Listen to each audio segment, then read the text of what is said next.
Welcome to Ner L'Reglai Jewish Ministries, where we teach the Bible from a Jewish historical, cultural, and linguistic perspective. So today's teaching is on Daniel chapter 5, part 2, and I've titled this teaching, 1,000 Years Are Like a Day, taken from the scripture in Psalm 92, chapter 90, Psalm 90, verse 2 and verse 4 here, as it's written on your screen. Before the mountains were born, or you were brought forth, the earth and the world, from everlasting to everlasting, you are God. For 1,000 years in your sight are like a day that has just gone by, or like a watch in the night. So 1,000 years are like a day. And so as we conclude Daniel chapter 5 today, I want us to think about this kind of riddle: 1,000 equals 1, 1 equals 1,000, because in this chapter we see an expression of this: 1,000 equals 1, 1 equals 1,000, in a unique manner. So I just want you all to be thinking about this question: how is this principle of 1,000 equals 1 and 1 equals 1,000 realized in Daniel chapter 5? So just a quick review from our last teaching, which was the first part of Daniel 5, which I titled Wine versus Wisdom. We saw how King Belshazzar hosted a large wine feast. He had the gold and silver vessels from the Jerusalem temple, right? The temple in Jerusalem. He had brought the gold and silver vessels that were in storage there into the festival. And at that very hour, a hand appeared and wrote on the wall. Now the king had called in all his wise men to try to read and interpret this inscription, but they were unable to read and interpret it. And then we have the queen mother, whether it was his mother or his grandmother, came in, and she wisely instructed the king to call for Daniel to be brought in and declare the interpretation. So that's where we are at in the story in Daniel chapter 5. We want to continue here with this part 2. 1,000 years are like a day.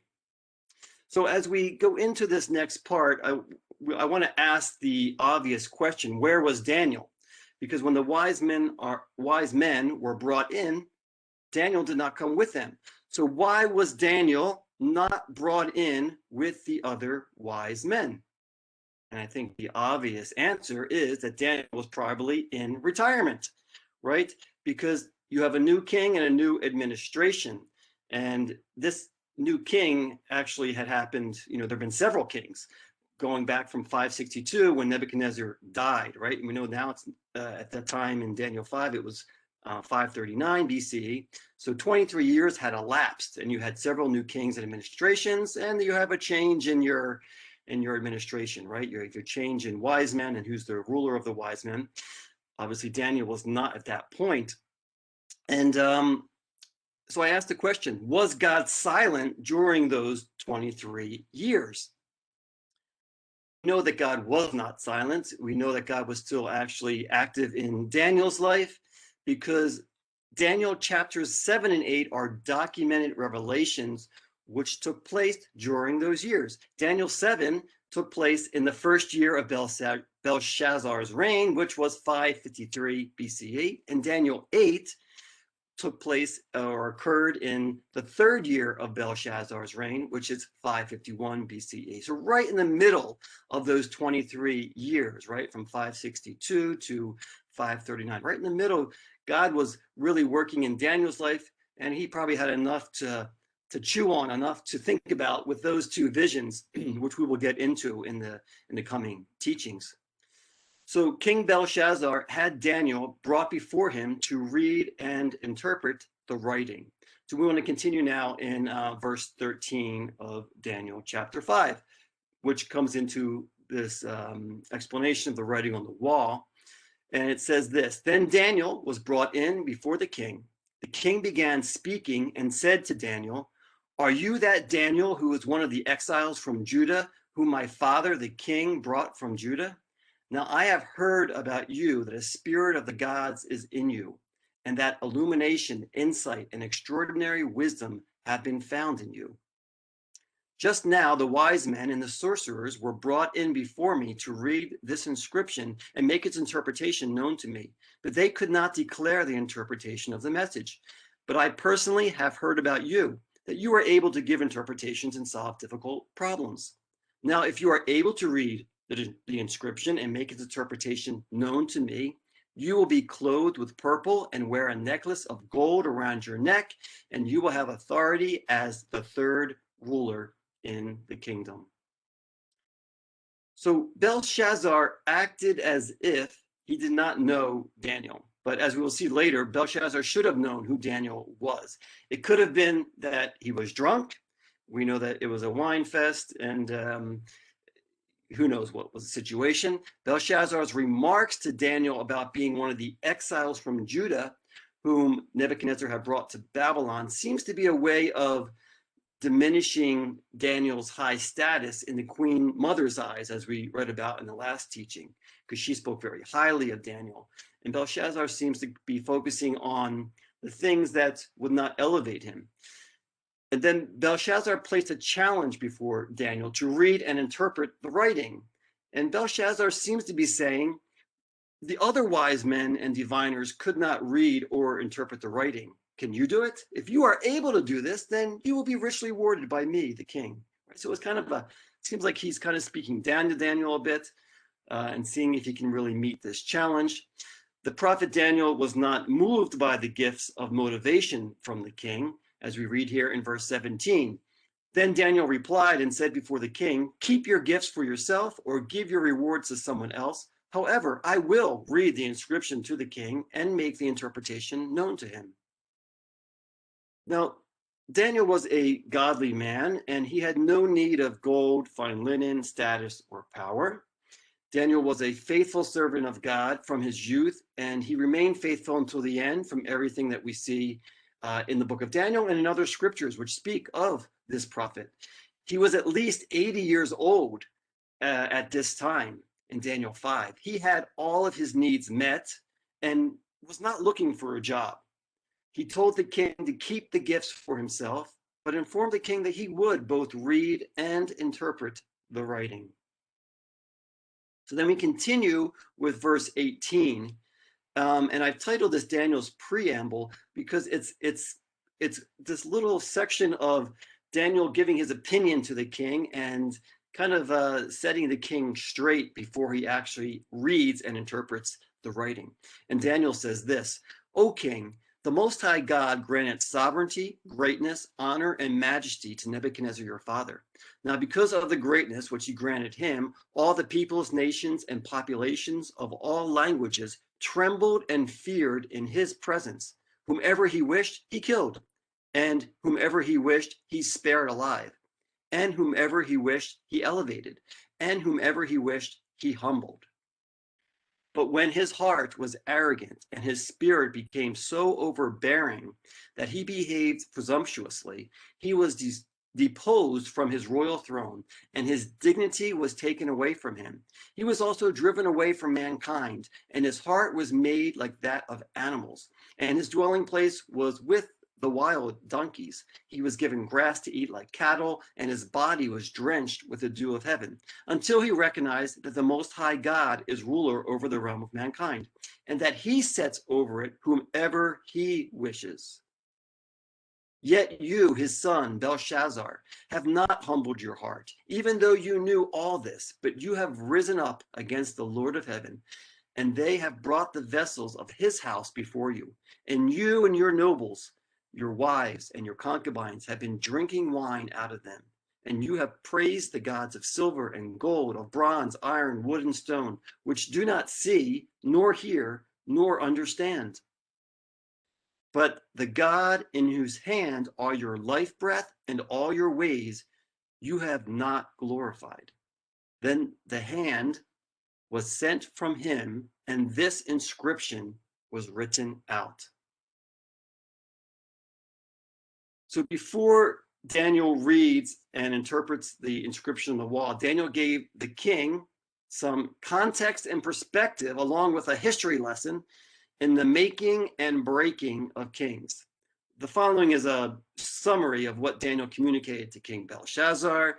Number one, it was God Most High who elevated your ancestor, King Nebuchadnezzar. Number two, all peoples and nations on the earth feared King Nebuchadnezzar. Number three, whomever he wished to kill was killed. Whomever he wished to spare lived. Number four, when his heart, Nebuchadnezzar's heart, became overly arrogant and proud, he was humbled and made to eat grass like an animal until he acknowledged that God Most High is the ruler over all mankind, and he alone sets men in positions of authority. Daniel explained to the king why all of this was happening at that moment. He's giving King Belshazzar context. The writing on the wall was a direct response to King Belshazzar's actions. The king was praising false gods, and God was judging him. I just want to talk a little bit about the words that are used here in the Aramaic. So the Aramaic word shabak is used to describe how Belshazzar and his party praised the gods of various materials. And we see that here in Daniel 5:4. When Daniel was brought in to interpret the writing on the wall, he first spoke of the life of Nebuchadnezzar, who humbled himself and knew the God of heaven and came to know the God of heaven, but he rebuked Belshazzar for his willful disregard of that same God, the God of heaven. We read here in Daniel 5:23, and you have praised the gods of silver and gold, of bronze, iron, wood, and stone, which do not see, hear, or understand, but the God in whose hand are your life breath and all your ways you have not glorified, right? So he did not praise or glorify the God of heaven, in whom is his very life. So again, that word praise there is the word shabak, and it's used actually twice in Daniel 5 in regards to how Belshazzar and his party, right, praised the various gods of earth. So in contrast, Nebuchadnezzar learned to praise, and it's the same word, shabak, the God of heaven. And we see that in Daniel 4, verses 31 and 34. And just to say, there was a difference of 3 verses there. In most English translations, it's verses 34 and 37. And Daniel also rebuked Belshazzar for not glorifying, and the word is hadar, the God who holds his life in his hands, in verse 23 of chapter 5. And we see how King Nebuchadnezzar used that same word, glorified. He glorified the King of heaven in that same section in Daniel chapter 4, right? So we see the contrast between not only these two kings, but who they worshiped, right? Nebuchadnezzar was humbled and came to worship the true God. Belshazzar was worshiping the false gods. So after recounting the humbling and life-changing experience of Nebuchadnezzar to praise and honor the God of heaven, Daniel rebuked Belshazzar for having known the story of Nebuchadnezzar, but not heeding its warning, right? We read this in verse 22, yet you, his son Belshazzar, have not humbled your heart, even though you knew all this. The absolute authority by which Daniel rebuked Belshazzar speaks to the certainty that Belshazzar most likely saw the humbled state and changed life of Nebuchadnezzar. If King Belshazzar did not personally see it, he most certainly had heard about it, because Nebuchadnezzar had declared his testimony to the world, as we read back in Daniel 4. Everyone knew the story of Nebuchadnezzar, the good, the bad, and the ugly, but most importantly, the redeemed person who praised the God of heaven. Daniel exposed Belshazzar's actions by saying, instead of humbling yourself, you have exalted yourself above the Lord of heaven. Instead of worshiping the Creator, you have used the vessels of his holy house, the holy temple in Jerusalem, to worship gods of gold, silver, bronze, iron, wood, and stone. You have used your hands to lift up cups of wine to praise false gods, but have not praised the God in whose hand are your very spirit and all of your ways. And then the palm of the hand was sent from God, and this inscription was written. So Daniel gives this whole context. He doesn't want to just read the inscription and tell interpretation. He wants to explain to King Belshazzar why this is happening, very clearly. It's as clear as day to Daniel, who had spiritual insight. And so then we continue in verse 25 as Daniel reads the writing and gives the interpretation. Now, this is the inscription that was written, Mene, Mene, Tekel, Upharsin. This is the interpretation of the message. Mene, God has numbered your kingdom and put an end to it. Tekel, you have been weighed on the scales and found deficient. Peres, your kingdom has been divided and given to the Medes and Persians. Very simple, straightforward. However, it's strange that the other wise men and diviners could not even read the words. And there's much ambiguity about this. It's in simple Aramaic. One explanation, which is a good possibility, comes from a Jewish tradition. And it says that the text was written from right to left in 3 lines of 5 letters each, but that it was to be read from top to bottom, as illustrated in the following picture. So here is a picture of what it may have looked like, where it says Mene, Mene, Tekel, Upharsin. And I want to just explain it a little bit more so that we can see it. So Aramaic is read just like Hebrew and other Semitic languages, right to left, which is normal. But in this case, the words will be read from top to bottom and moving from the right to the left. And I'll give you another illustration here with the English letters, representing the sounds. So the letters in white in the upper right-hand corner show how the letters may have been written, and you can read them from right to, starting in the right-hand corner, going from top to bottom, Mene, Mene, Tekel, Upharsin, or Upharsin, right? So that's how it may have looked, which if you try just to read it regularly right to left, it wouldn't make sense, like Mentus, Puki, right? So it could be that is how it was written. This is kind of more of an Asian style. I know ancient Chinese or some Asian languages still read from top to bottom. So it could have been this. Maybe God gave Daniel a quick insight into Asian languages. We don't know. Anyway, the writing on the wall, the words that were inscribed have both a natural meaning and interpretive meaning or interpretation, right? Now, within the natural meaning, there is also an understanding in the noun form as well as in the verb form, the active form. I want to explain that here. So the word mene, these are all a coin as well as in the verb form and action, right? So mene is a coin of a value of 50 shekels. And the word mene in the verb form means to number. The word tekel is a coin meaning 1 shekel, and it's equivalent to, in Hebrew, the word shekel. So tekel, shekel, you can see the relationship there. So it's 1 shekel, and the verb form means to weigh. And the word paras is a coin, which is a half a shekel, and it means to divide. Obviously, when you divide something in half, you have half a shekel, right? So if you divide a shekel in half, you have half a shekel. So very clearly using the noun and verb forms. And so the interpretation, mene, mene, which it's used twice, we'll talk about that in a minute. So God has numbered your kingdom and put an end to it. Tekel, you have been weighed on the scales and found deficient. Paras, your kingdom has been divided and given to the Medes and Persians. So God gave Daniel the interpretation, bringing together the various meanings of each word to bring forth this judgment upon the king and the kingdom. Mene was repeated, as I mentioned, and this is common in the ancient languages for emphasis, meaning that something is certain, right?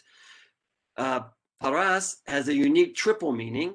It's a coin, right? A half shekel. It means to divide. And the same letters also spell the nation of Persia, Paras. So we see a unique triple interpretation of this one word. So all was fulfilled that Daniel had spoken and interpreted in the final verses here, 29 and 30. Then Belshazzar gave orders, and they clothed Daniel with purple and put a necklace of gold around his neck and issued a proclamation concerning him that he now had authority as a third ruler in the kingdom. That same night, Belshazzar, the Chaldean king, was killed, and it was over. The fall of Babylon is historically recorded on a specific date. the 16th of Tishrei, 539 BCE. We see this in the Nabonidus Chronicle. There's other historical documents. This is a special day on the biblical calendar, as one of our students mentioned in a previous class, in the middle of a significant appointed time, right? So we know that this special date is the celebration of Sukkot, or Tabernacles. It's a 7-day feast mentioned in Leviticus 23. Now, the Jews of Babylon, including Daniel, would have been observing Sukkot, which is a 7-day festival. The first day of the festival is a Sabbath day, meaning a day of rest, not Saturday, right? But a day of rest, a rest day. Daniel was summoned on the 16th of Tishrei, which was the second day of the feast. Now, just to mention, outside of Israel, when the children of Israel were in Babylon or in exile, outside of Israel, they would actually keep 2 days of the feast. So that was actually still kind of the second day was still a rest day for him, but he was taken out of that rest day and brought to the king. When duty calls, you have to go, I guess, sometimes. So anyway, we see how all was fulfilled. The city of Babylon was captured in 1 day without a fight. There's lots of historical documents, and because of the party going on and thinking that they were safe and sound behind the walls, there was no battle fought. The king was killed, but very minimal loss of life. The kingdom of Babylon was brought to an end on the same day. The year was 539 BCE, and the date, according to the Gregorian calendar, was either the 11th or the 12th of October of that year, the 16th of Tishrei. So now this was a direct fulfillment from the dream in Daniel 2, which I'm quoting here, verse 39. After Babylon, after Nebuchadnezzar, there will arise another kingdom inferior to you, and then another third kingdom of bronze, which will rule over all the earth. And we know that that next kingdom, which was represented by the silver chest and arms of this image, is Media Persia. So the kingdom of Babylon came to an end, and the Medo-Persian kingdom was established. So we have the 1,000 guests and a day of judgment. And I want to just bring this teaching to an end with answering our question at the beginning. How is this principle of 1,000 equals 1 and 1 equals 1,000 realized in Daniel chapter 5? So again, Belshazzar thought that he was safe and secure in the fortress of Babylon. The walls of the city were impenetrable. They could not be penetrated. Fresh running water flowed through the city. There was food and supplies stored up in Babylon for 20 years. They had everything they needed. Belshazzar must have laughed at the prophecy that Babylon would one day fall to the Medes and Persians. He mocked the God of the Hebrews by calling for the gold and silver goblets from the Jewish temple to be brought into his wine feast to be used to praise other gods. The Medes and Persians invaded that very night, and Belshazzar was killed. We have the word Aleph, the letter Aleph. Now, Belshazzar gave a feast, despising the God of heaven, to honor false gods for 1,000 of his nobles. So ironically, the word for 1,000 in Aramaic is Aleph, and we see it there with the Aramaic letters, Aleph, Lamed, Fe, Sofit. So which is identical in Hebrew. You can see it's the same letters, but in the Hebrew we pronounce it Aleph for 1,000. And I just want to give you a quick little explanation here of the Hebrew alphabet, which is identical to the Aramaic. So to the right is a chart of the Hebrew alphabet. And just to say, the first two letters, Aleph and Bet, similar to the Greek alpha and beta, right? That's where we get the word alphabet, with the numerical value of each letter. So we see how each letter is written, and it has the name transliterated with the numerical value. Every letter has a numerical value. And I say the Hebrew language is based on the Aramaic. So the Aleph, the first one at the top there, has the numerical value of 1. The letter Aleph has the numerical value of 1, but the word Aleph, which is spelled exactly the same, it's just the pronunciation, means 1,000. And we see here just the Aramaic and the Hebrew, right? So the Aleph is 1,000 in Aramaic, Aleph is 1,000 in Hebrew. So through the letter Aleph, its numerical value being 1, and the word Aleph meaning 1,000, we see how 1,000 equals 1 and 1 equals 1,000. So King Belshazzar hosted a feast for 1,000 of his nobles, right? And we see literally there on in Daniel 5:1, the word is Aleph. And God judged him and the kingdom that very day and brought his kingdom to an end, right? In one day, as we read in verse 30. So here we see the 1,000 nobles are judged in one day, and the kingdom is brought to an end through the Aleph. So the sovereign hand of God is clearly illustrated by the judgment of God in one day while the 1,000 nobles drank to false gods. And this is illustrated through this scripture of 1,000 years in your sight, or like a day that has just gone by, or like a wash in the night, because as sometimes these kingdoms think they're going to go on forever, and there's not going to be a judgment, but God can bring judgment suddenly. And we see this here in the fall of Babylon. Now, there are several historical records outside of the Bible which record Babylon's fall. There's the Cyrus cylinder, the Nabonidus cylinder. There's also a Greek historian whose name is Herodotus, who was a contemporary in the 5th century, shortly after the fall of Babylon. There are also other biblical prophecies foretelling Babylon's fall. And I just want to read one of them from Isaiah 47, verses 1 to 11, as it's relevant to what we're talking about today, particularly. So let's begin in verse 1, Isaiah 47. Come down and sit in the dust, virgin daughter of Babylon. Sit on the ground without a throne, daughter of the Chaldeans. For you will no longer be called tender and delicate. Take the millstones and grind flour. Remove your veil, strip off the skirt, uncover the leg, cross the rivers. Your nakedness will be uncovered. Your shame will also be exposed. I will take vengeance and will not spare anyone. Our Redeemer, the Lord of armies, is his name, the Holy One of Israel. Sit silently and go into darkness, daughter of the Chaldeans, for you will no longer be called the Queen of Kingdoms.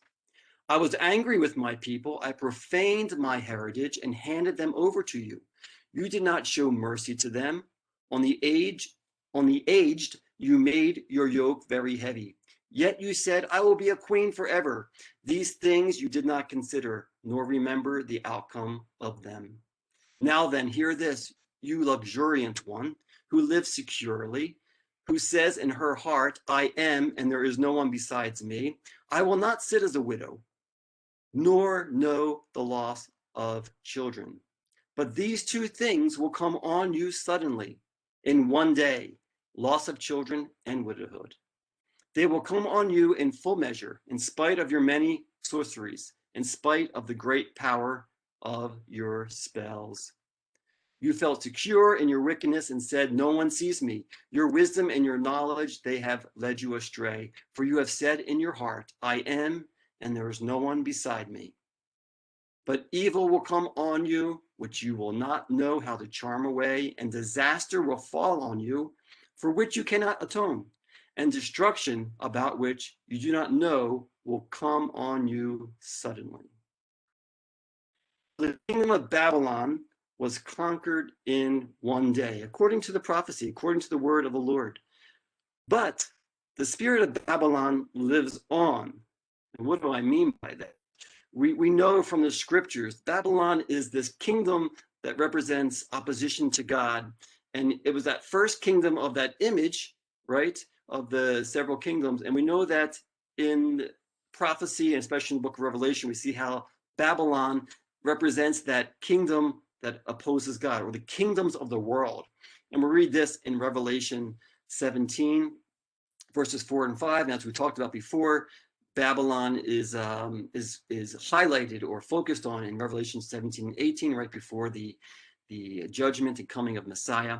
And it says this in Revelation 17:4, the woman was clothed in purple and scarlet and adorned with gold and precious stones and pearls, having in her hand a gold cup full of abominations and of the unclean things of her immorality. And on her head a name was written, a mystery, Babylon the Great. Right, so Babylon represents that spirit that of the kingdoms of the earth that oppose God.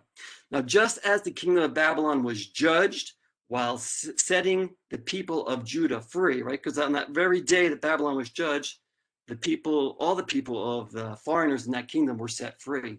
There is a day of judgment coming for the kingdoms of this world and a day of salvation for God's people, as we read in 2 Peter chapter 3. Know this, first of all, that in the last days mockers will come with their mocking, following after their own lust, and saying, where is the promise of his coming? For ever since the fathers fell asleep, all continues just as it was from the beginning of creation. For when they maintain this, it escapes their notice that by the word of God the heavens existed long ago, and the earth was formed out of water and by water, through which the world at that time was destroyed, being flooded with water. But by his word, the present heavens and earth are being preserved for fire, kept for the day of judgment and destruction of ungodly men. But do not let this one fact escape your notice, beloved, that with the Lord, one day is like 1,000 years, and 1,000 years like one day. The Lord is not slow about his promise, as some count slowness, but is patient toward you, not wishing for any to perish, but for all to come to repentance. 1,000 years are like a day, and it reminds us that God will judge the kingdoms of this earth, just like he judged Babylon in one day, and all was finished. This is the conclusion to this chapter, Daniel chapter 5, and as you remember, the faithfulness of God to fulfill his word and also to set his people free, right? So there's a blessing in that coming day of judgment, which is also a day of salvation. 1,000 years are like a day. So remember God's faithfulness. Be ready for chapter 6 in our next teaching. I want to thank you again for joining me today. If you are benefiting from these teachings, I want to encourage you to support this ministry by clicking the Give tab. Thank you, and see you again next time.